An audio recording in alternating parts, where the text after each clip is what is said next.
Thought Bubble Audio.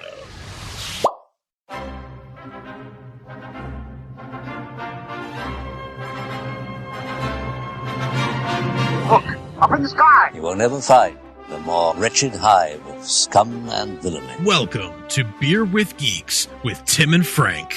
Who are you? I'm Batman. I am Iron Man. Your friendly neighborhood Spider-Man. Hi, Christopher. I'm Nero. My name is Inigo Montoya. You're a wizard, Harry. A couple of guys with a couple of beers and a whole lot of pop culture nostalgia. Make it so, number one. Ladies and gentlemen, the Beatles. Name the dog Indiana. Life finds a way. I am serious. And don't call me Shirley. Now sit back and crack open a cold one, because it's time for Beer with Geeks. It comes in paints? Shaken, not stirred. Great Scott! I was way off. I knew it started with an S, though. Hi, and welcome to Beer with Geeks, where two geeks geek out with beer. I'm Tim, and with me, as always, is my newly reborn friend Frank. How are you today? I'm good, but I'm crying because I'm a baby. And I'm newly reborn. You have been reborn. I've been reborn. In the name of DC Comics. Yep. Yep. That's me. Yep. We're not drinking anything this evening because we're currently sitting in my car. That's correct. You're drinking tea. I am drinking tea because I was waiting for you and I bought some. It is delicious. But well, I have some delicious water waiting for me later. oh, wonderful! Yeah, we're on our way. We're on our way to see Lovelabor's Lost by William Shakespeare in the Boston Common. It's going to be extraordinary, I'm sure. I'm sure. But we wanted to get an episode out beforehand. But we're not drinking beer in my car because that's illegal. Yes. And so let's kick right into it. DC Rebirth has come into full swing, and we haven't really into it now. Yeah, we haven't really. We made the decision not to talk about it until the end of July, beginning of August, because we wanted to give titles a kind of a lot of titles a full breadth of startup. Right. And so here we are. We're talking about it. And are you reading all of them? I don't even know. Are you trying all of them? I'm not trying all of them. I'm trying, I would say, probably 80% of them. Okay. Pretty much anything that I know I have even a passing interest in, I'll read the Rebirth issue, the Zero issue. Yeah. And then decide from there if I'm going to continue. Mm-hmm. I've picked up some titles that I wasn't reading, on an ongoing basis before. Like what? Like Flash, I wasn't reading on an ongoing basis before. I had dropped Green Lantern for a while, so I picked that back up. Green Arrow, same thing. So I've picked up a couple extra titles that I wasn't before, but I've just been, looking at Teen Titans. Like, I don't really have interest in right now. Teen Titans hasn't started yet. Doesn't start till October. Okay. Titans has started. Titans. Yeah. But yeah. So like the things like that, I'm like, I don't know if I'm gonna, of course. Good things, I'll try it, but sure. I'm not gonna read every book. But what about you? Have you been reading all of them? I'm trying at least all the zeros and the ones, because the zeros are not always indicative to what the series is going to be like. Some of them tie right in, and others are like, we needed a zero issue, so it's either kind of a recap or it's a thing. Yeah. And so I'm kind of giving the zero and the one. So Aquaman was a great example of this, because like the zero issue was hella boring. It was terrible, actually. Yeah, but it didn't ence me to pick up. The no, and so I kind of begrudgingly picked up one because I was like, fine, and I really really liked one, and that spoke to me that like, all right, I need to do. They deserve. They deserve both. Yeah. And so have you read Aquaman? I read Zero, but not one. Yeah, one was like it got. Zero was not indicative of what the series is like, and I've liked every issue that's come out so far. Okay, good. And so it's good. Good. I mean, and Aquaman was a book that I kind of like. I was on, and then I was off, and I was on, and I was off. So hopefully, this is one that I'm going to stick with for a while. I read Aquaman when the new 2 started, and I read that for a little while and enjoyed it, and then I just kind of fell off. Yeah. Yeah, what are you going to do? Yeah, that happens. So I don't really have anything to say to you then, because I don't want to spoil anything. / you haven't read it. Yeah, it's cool. I feel like Aquaman was a character that actually could have used a costume update design, whereas some people, like they got a little update, and Will Abnett was like, yeah. I'm just gonna leave it. Fine. So we're gonna like make the orange scales a little scalier and call it a day. All done, yeah. And so like he looks a little bit maybe old-fashioned compared to others when they're standing in the room with him, because I liked I liked Jim Lee's redesign, which wasn't much, but it was like the high collar was kind of regal, and I kind of liked the seashell necklace thing. And they did away with the necklace pretty quickly, but I liked all of that, and they've really stripped it down to the basic, essentially. Yeah. And so I'm not a fan of that, but the rest of it has been the rest of it's been good. Let's talk about a book that I know that you have taken to, Wonder Woman. Oh yeah, I've actually really enjoyed that so far. The Zero, I felt that I really enjoyed the Zero. You were just kind of fine on it, right? I liked the Zero was fine, and I've kind of felt that way about every issue so far. Actually, it's fine. I like what Rook is doing. I like the, I felt like there was a dig at what was done in the past, where it was like God of War. That's not me. I felt like that was Rucka kind of giving the finger to the previous. It might have been. He's pretty good at that stuff. He does not keep his opinions to himself. Really. No, he doesn't. It might have been, but I mean, like, but she has also said consistently, even as the God of War, that she is, not the God of War. Right. That's part of her character. It fit, and I think that's probably why it got in the issue. But I can't help but knowing, like, having seen Rucka in so many interviews, exactly. That's too bad because I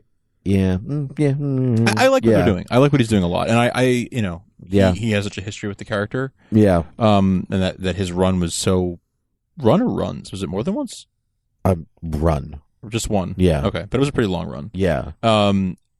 It's such a beloved run by fans that it's good to see him back with this character that he's so familiar with and cares about so much. So I enjoyed, I've been enjoying that book a lot. Yeah, I'm finding it kind of dull, actually. If it doesn't pick up soon or if things don't change soon, I will be with you. Yeah. But I'm it's still in that new phase where I'm like, okay, we're good for now. And I'm enjoying where they're going, but I do want to see things shake up or change soon. Yeah, it's just kind of like the happening, and like a lot of it is like not. I don't want to say not explained, but it's kind of just like, and then stuff, but there's no real exposition to a lot of things, so it just kind of feels. I don't know, not impenetrable, but I'm just not enjoying it the way that I wanted to. I like what they're doing with the two stories alternating. I think I did enjoy Nicola Scott's origin a little more, I think. But honestly, because they're doing the alternating one, I actually am having a harder time remembering which week is it. So we'll see. We'll keep it up. But I really liked Azrael and Cliff Chang's run. So I was really enjoying that. Yeah. Too. So maybe it's just like a jarring change because I didn't love the Finch's run. It kind of was like it was okay. It was all right. It was a little weak after the Azrael run, though, for sure. Yeah. Let's talk about CW heroes. Let's do Flash. Okay. Yeah. Flash. So obviously, Flash played Wally West played a big role in the whole Rebirth, DC Rebirth. Story, it's really one of the only books to touch the Rebirth issue. Mm-hmm. Yeah. So that was a pivotal thing. And now seeing how that's actually, I just finally read Flash, the newest issue last night. So I'm glad this is good timing. But I'm enjoying seeing how that's playing out and how we've got like two Wallies. Now the young Wally and then the old Wally that we know. Right. So I've been enjoying the way that's playing out, and I don't know how to talk about what happened at the end of the last issue without spoiling. Well, you could just say I was on and off the Flash, and this has been really good so far. I'm enjoying it. We'll see where it goes. Yeah. I'm just gonna say I don't like the design for Iris West at all. She looks strange. Just gonna okay, fair. She's got like a weird perm thing going on, and she looks like she like fell out of a John Hughes movie. And that's my only complaint for the series so far. Every time she comes on, I'm like, her characterization's fine, but when but I'm like, what are you doing, Iris? Yeah. Like, you're better than this. You're better than this. You can do better. Yeah. Okay. Green Arrow. I read the Zero and I read the number 1, and I haven't read anything since. Okay. Okay. Well, I don't have much to. I love it. It's one of my favorites. Okay, good. Yeah. I like the pace. I like the tone. I love Otto Schmidt's art. I like the story's been quite good. Yeah, I'm really enjoying it. But I guess that maybe I'm a bigger Green Arrow fan maybe part of it's that. But see, that's a book that I was also not like. If Green Arrow is a hero, like if the book's not good, I'm not reading it. Like some books you just stick it out because you like the character, or if it's just mediocre, whatever. I'll keep reading it. But if it dips anywhere below, like I'm really enjoying this, then I will not read you. Yeah. Same. You can get away with a mediocre Batman book. Oh yeah, because it's Batman. But I need a really good Green Arrow book to continue moving forward. Yeah. Speaking of Green Arrow, Black Canary is in it, and she's also in Birds of Prey. Yes. Okay, I have not read Birds of Prey. I didn't love it. I was really hoping that I would, but their dynamic is strange. But it was also only the 0 issue, so we'll see. Same with Batgirl. They took her out of Burnside, and she's traveling around. Right. And it was fine. It was fine. But I need more time. So we'll see. We'll see. It's hard with the books that have only had a 0 or a 0 and a 1. Yeah. That are like a month behind some of the others. I feel like some of the earliest ones that got released or their strongest ones. Yeah. And like as we're going down the line, they're becoming a little weaker. That's probably why those were released first. Maybe they're also the bigger heroes. They're the bigger titles. Yeah. And it's also, not our cup of tea, but maybe somebody else's, like, if someone else's favorite hero is Batgirl. Like, that's right. Well, people loved Batgirl of Burnside, and they loved that whole shift, and I never warmed to it. Right. I didn't dislike it. It's just not my style, so I never bothered with it, but people loved it. Yeah. So it's fine. Somebody else can't like everything. Of course. But I don't think any of it's been bad, I think is my... Agreed, yeah. Yeah. Like the Zero Titans issue, I didn't love. Oh, okay. It was just okay, but I really liked the number 1. Okay. Okay, good. Yeah. So was the 0 kind of like, let's say, Aquaman, where it didn't give you much, but you still stuck it out? Yeah, possibly that. I wasn't reading the book before, and those aren't my era of... like, they're the Titans, but they I didn't grow up with them as Teen Titans, so I have like a passing affinity for a lot of them. Like Arsenal doesn't mean much to me, Donna Troy doesn't mean much to me, Nightwing of course does, but like stuff like that. So if a book was like just Dick Grayson and Wally West, I'd be like, I will definitely read this book, but that's not all it is. But the first issue was really enjoyable. They had a really strong characterization, team dynamic, in which is I prefer that over like, oh my god, it's somebody destroying something. It's like, the best superhero books are the ones where they just talk to one another. Yeah. Thank you, Chris Claremont. It's so and true. all of your wisdom in that. It's so true. So the couple of the Batman books, are you reading any of them? I am. I'm reading Batman and Detective. You're reading Batman and Detective. Yep. Are there any more to them? To those? No, it's just the two of them, right? So. Yeah, okay. I was going crazy for a second. There are, I'm not reading them. Yeah, I mean there are Bat Family books out, like there's Nightwing and stuff like that. Yeah, which is fine, not great still, but but it possibly will get there. Who knows? Who's to say? DC probably. Yeah, Batman by Tom King. Yes. I really loved that 0 issue. Me too. Batman doing pull-ups off a helipad in 100-degree weather. So freaking cool. Was so cool. So very cool. Bruce Wayne doing them, actually. It wasn't even Batman. And so that was awesome. And people were really worried because, Tom King, Tom King's, people like his stuff, but people were like, you're not Scott Snyder, so let's see what you bring. And he won people over. He brought it really quickly. He brought it in that first issue. It's ex-CIA. Did you know that? No. Yeah. That's cool. Ex-CIA, yeah. That's such a CIA name, too. Tom King. Yeah. How you doing? Agent King. Yeah, Agent King, yeah. Yeah, it's pretty awesome. Yeah, that's pretty cool.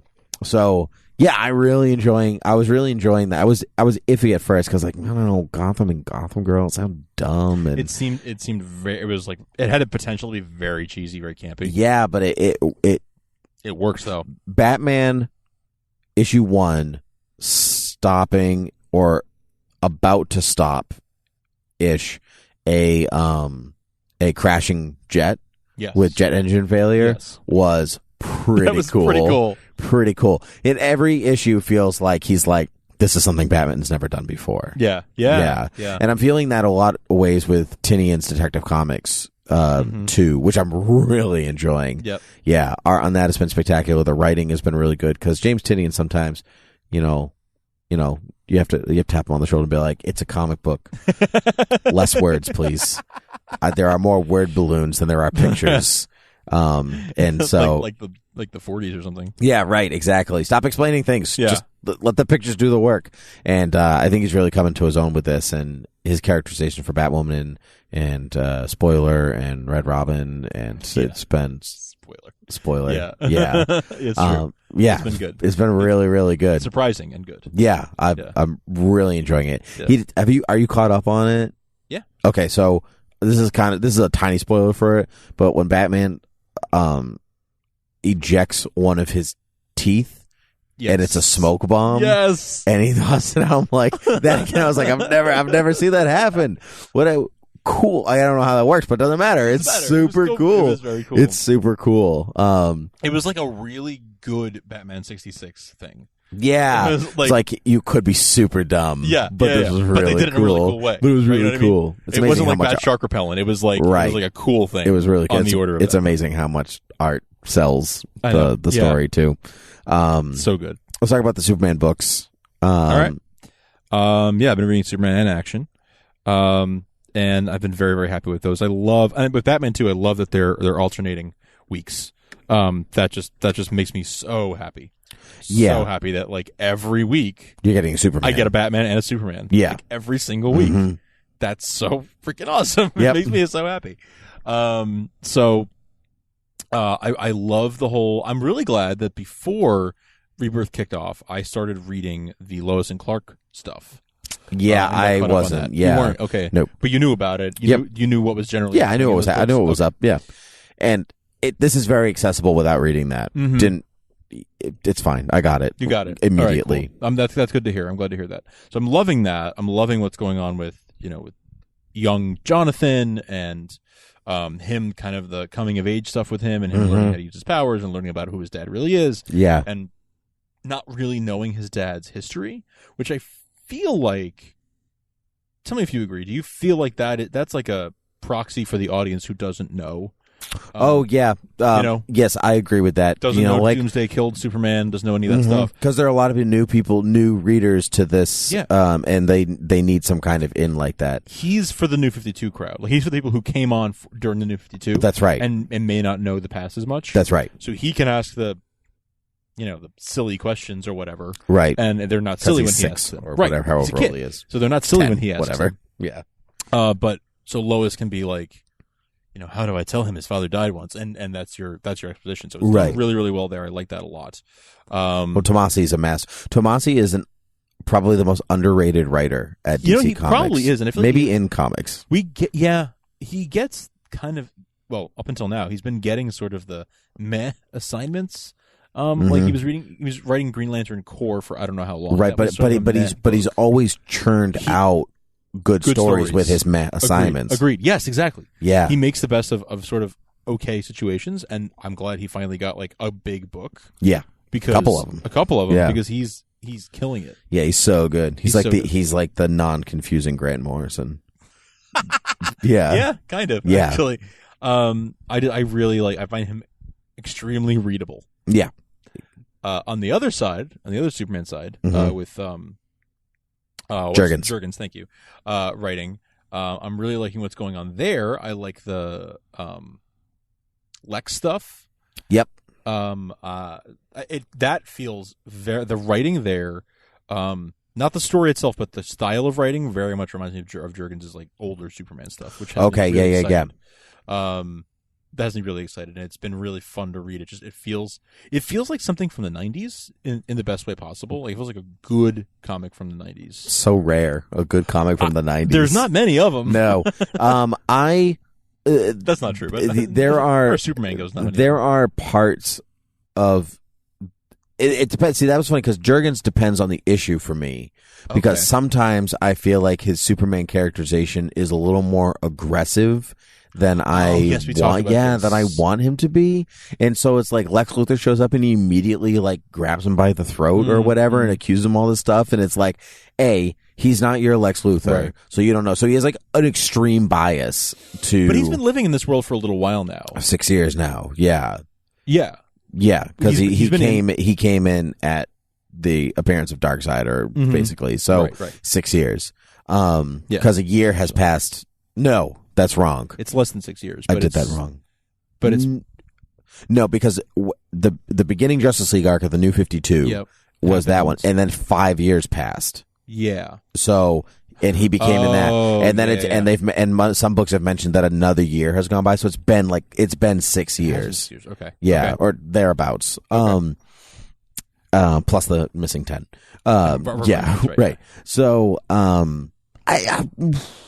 it's just like sometimes it's like right on and sometimes it's not. But I found that after that issue, it's been right on. It's just that like his aggression that just struck you as too aggressive for Superman. Yeah, especially since the whole idea was to bring in the non-aggressive Superman, because the New 52 Superman was kind of cocky and he was a little aggressive and so to then like be like, oh, the other Superman, the loving father Superman that everyone trusts is back, and the first thing you see him do is like that's interesting. Be accusatory and violent. I wonder if I don't feel quite the same way because I was reading his book. That's possible. So I saw there was, I don't know how many, 8 issues or something that came out before that started. So maybe I felt like, because if I'll be honest, if the first thing I saw of this character was that reaction, I probably would agree with you completely. Yeah. And like I said, it's been fine since then. Yeah. It just took. It took you some. It took me some time. Yeah. Interesting. No, that's a very valid observation. Yeah. I think I'm going to say the reason I feel differently is because I felt like I had a little bit of a history with that. Gotcha. With that guy before. Gotcha. But yeah, that's valid. Anyway, so that's Batman and Superman. Yeah. Those have been good books. Yeah. Let's see. There's Red Hood and the Outlaws that had 0 issue when we were recording this. How was that? It was really good. Yeah? And that's a book that I never really warmed to. Okay. But I really enjoyed that 0 issue. It was all Red Hood stuff. It wasn't Artemis or Bizarro at all. But we'll see how it turns out. Awesome. I'm dubious about the Bizarro inclusion. Like, I get the idea of Red Hood is the anti-Batman, and Artemis is the anti-Wonder Woman, and Bizarro is the anti-Superman. So, it's an odd pairing. It's an odd pairing, yeah. And so Artemis and Red Hood, I can be like, yeah, I'm down with that. But the Bizarro part of it is different enough to let me try that first one. So, yeah. I think, I like the idea of Red Hood and Artemis would have been a cool idea even on its own. Throwing Bizarro is a little of a curveball. Yeah. Is it Artemis? Did I make that up? No, it is Artemis. It's Artemis. Yeah, okay. I've been reading. Yeah, okay, great. I haven't read the book. Great, okay. Justice League, did you read? I've been reading Justice League. Personally, thought the 0 issue was terrible. It was weak. And the number 1 issue had very nice art and somewhat better dialogue. Okay story. Yeah. Well, Brian Hitch is writing it, who's traditionally an artist, and it's just not, his writing is like that of the 60s. Like, my bolt of Zeus is powerless against you, oh, like the powerful, what am I just like, that's not great. It's not great. It's just not great writing. Not great. It's weak writing, and it's kind of elevated a little bit by Tony Daniel's art, who always brings his A game. Usually, it's very strong. It's very pretty, but I'm a little saddened by how I think maybe they know.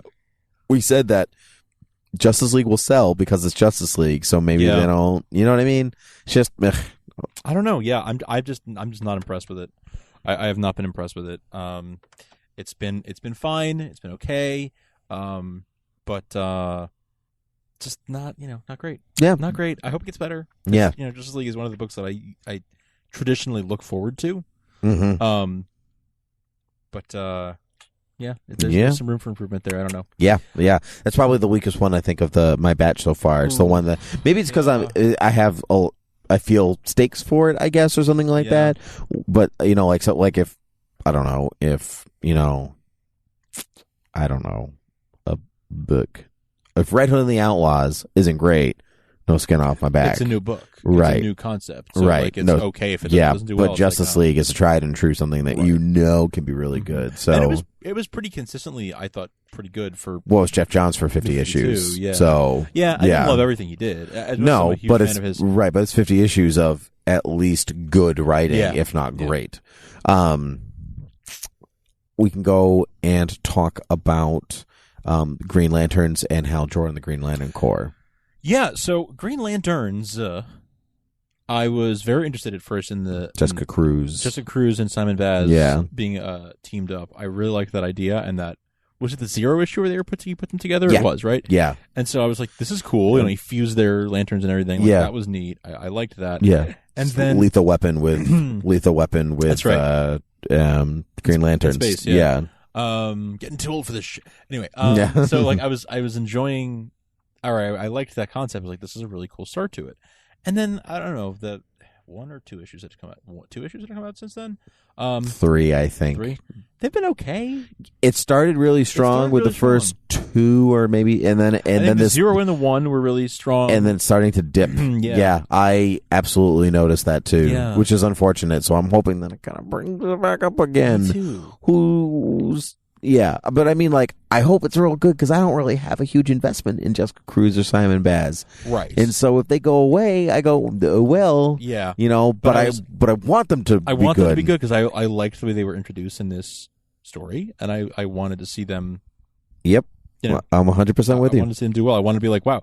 I whenever something about Green Lanterns, because there are a lot of them, but they're kind of whenever they're introduced, it's a big deal. Yeah, like my favorite's always been Hal, but with John Stewart right behind.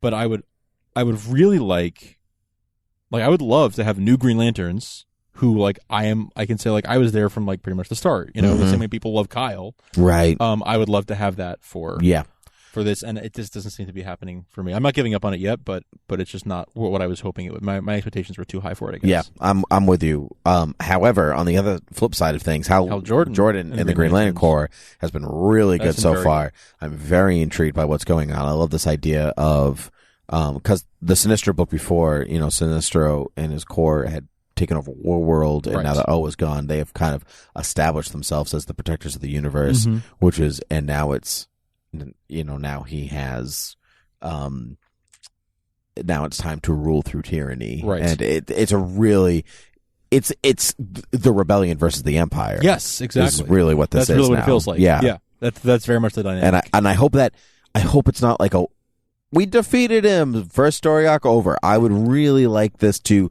be an ongoing saga. Go on for a while. Yeah. I think that's really what it needs, some kind of consistency. So yeah, I'm really looking forward to the rest of that. Same. There's probably more. Yeah, but those are the ones that come to my mind, though. Yeah, that was doing that without a list in front of us. Yeah, this is just off the top of our heads, which means that I definitely forgot something. Yeah. But you know what? That one probably wasn't that good. Yeah, those are the ones. Those are like the good ones. Those are the ones that seem. Maybe I didn't forget anything. I'm sure we forgot something, but I don't think we forgot anything super significant that we enjoyed. I'll check when we're not in a parking structure that doesn't have cell service. Yeah, exactly. This is like off the grid podcasting right here. Yeah. But this was really fun. This is good to talk through. We should maybe check in again in a couple months and see what. Yeah. Well, I think the last of the books are coming out in October. So it would be good to check back in sometime after those final ones have kicked off. Because at that point, you know, we're talking Teen Titans, Blue Beetles, Suicide Squad. You know, there's quite a bit that is still left to be. Some kind of heavy hitters. And some miniseries that I'm looking forward to, Apollo and Midnighter and all that stuff. Yeah, because that Midnighter book was really good and nobody read it, and so I'm hoping that the miniseries kicks off into something. You know what? New Superman. Oh, New Superman. Yeah. Oh, yeah. That was fun. It was fun. He's not likable. No, he's not. Which is going to be a good character arc, but it's tough when your main character isn't very likable. It's tough sell. True. That was only the first issue. It was one issue, so it's, you know, he already kind of changed by the end of it. Yeah. He's not Superman. Right. Just taking the name. Right. So that's like, I don't care that he was kind of a jerk. Because it's not like, hey, don't mess with Clark. It's like, well, it's just some new character you're making up. And having been to Shanghai, I appreciate going back there in a comic book. I'm actually going to say, because it is a magical city and everyone needs to visit it. Yeah. You had nothing but good things to say about it a couple years ago. So cool. Yeah. It's just nonsense what that city is like. It's just utter nonsense. So I'm optimistic for that book. And honestly, I wasn't going to be. I didn't think I was going to like it very much at all. New characters are tough sells now. They are. Because there's so many characters that you you've already attached yourself to. Yeah, exactly. Yeah, and it's hard to do a new character and do it well and excite me about it. Mm-hmm. But like, this is one that I was just sort of like, I'm going to read it because it says Superman on it. Like, that's the only reason I'm reading this. Oh yeah, I will just try it, But like, I don't expect much, and I was like, okay, this isn't too bad. This is pretty interesting. Like, I'll stick around. Yeah. Well, I've really resolved myself to kind of to read those Arrows in ones, and I because I did the same thing for the New 52, and I ended up reading some books that I really enjoyed that I would not have done otherwise. I'm trying to take that attitude this time. I didn't do that for New 52. Really, I was like, well, I'll just keep reading, Superman in action and Justice League. And at worst, it's $6. Exactly. Whoop-de-doo. So I don't get a cup of coffee. Yeah. Right. Sadly, that it costs $6 to get a cup of coffee, but But yeah, that's why you drink tea instead, right? That's right. That only cost me $1.90. I'm not even drinking tea. I'm just that's how poor I am. No, kidding. Yeah. But yeah, I've been trying some more books. I'm glad that I have. I've been enjoying it. I really have. I've really, really, really been happy. And we didn't even talk about like really the DC Rebirth story itself very much. But no, but I think it's been talked out at this point. Yeah, I think so too. I love the twist though at the end. Yeah, I do too. I love where they're going with this. Go ahead. I wonder if, a year from now or so, there'll be some kind of event where the heroes. I don't think it's going to be a year. Mm-hmm. I think that's a long stretch out. But you know where I'm going, where they figure out. Yeah, I know exactly where you're going. And I think it's going to be a long. I think we can spoil it. It's been out for a long. It's been a long for a long enough time that possibly Dr. Manhattan most likely removed those 10 years, so the Watchmen universe has kind of been brought into the DC universe proper, which I saw somebody tweet or some writer say, any other company would have done that 20 years ago. Yeah, it's so true. And so props for DC for keeping it separate. And for possibly like making it really important that it happened. Yeah. So I was fine with that twist. I have no problem with them bringing in that fold. I don't think it diminishes from the original intent of the story in any way. And you own the characters, so do what you want with them. Yeah, exactly. I have a friend whose theory, as I might have told you this, that the Superman of Rebirth is actually Dr. Manhattan, because there's that Superman of Rebirth is Dr. Manhattan. Because there's that issue. There's the one of the first scenes, it's either of Superman or Action. I think it's Superman. He's at the graves of his parents or of the New 52 Clark Kent. I can't remember. Mm-hmm. And he puts his hands on the ground and he brings it back up again, and it's all blue and like all this stuff. And he said, I bet you and he doesn't know it, or there's something about Superman and Dr. Manhattan that are intertwined, and you're not sure what it is, because they haven't mentioned it ever again. And he gets called off to do something, and it doesn't ever go back to it. But it's the very first issue, the very beginning. So that's something to watch for. Mm-hmm. Yeah. Mm-hmm. I did not. I don't remember that, or I missed it. I will show you when we are not in a cell dead service. Yeah. Yeah. But you know what? I think it's time to go see Shakespeare. I think so, yeah. Yeah. And so maybe we'll do a Shakespeare episode. Who's to say? Who knows? Write in and tell us if you want us to talk about Shakespeare. You can reach us at beerwithgeeks@gmail.com, on the Twitter, on the Facebook at beerwithgeeks. You can also rate and review us on all the places like Satchel and Overcast and iTunes and Google Play. We really appreciate your rating and your stars. Those of you who are friends with us or family, you know that you can always text us, because I get those too. I really, yeah. Wow. Yeah, I do. So I have people that, not a lot, because like when your friends and family know you do a podcast, despite you saying like, no, I swear, like we have thousands of people that listen to us, and they're like, yeah, but that's cute. You're like, okay, yeah, it's fine, whatever. We hear you, we see you all the time, right? Yeah, we don't need your opinion. I don't need your validation. It's like, I swear, it's not just like 2 people. Like, if it was, we'd still do it anyway. We would. Yeah, but it's not. But anyway, so they don't care. So when my friends or family do write in, like my sister loved our Lion King episode. Oh, good. And she never care less about rating or reviewing us or whatever. Right. I'm sure. Maybe she has. Who's to say? Who knows? Probably her. But she really liked the Lion King episode because she felt my love for the soundtrack. There you go. You and Damon shat all over. No, So I mean, that's okay. Yeah, maybe you didn't, but You laughed at me. Yeah, we did. And yeah, anyway, that's fine. That's what friends are for, to laugh at each other. That's right. Anyway, well, until next time, cheers. Clink.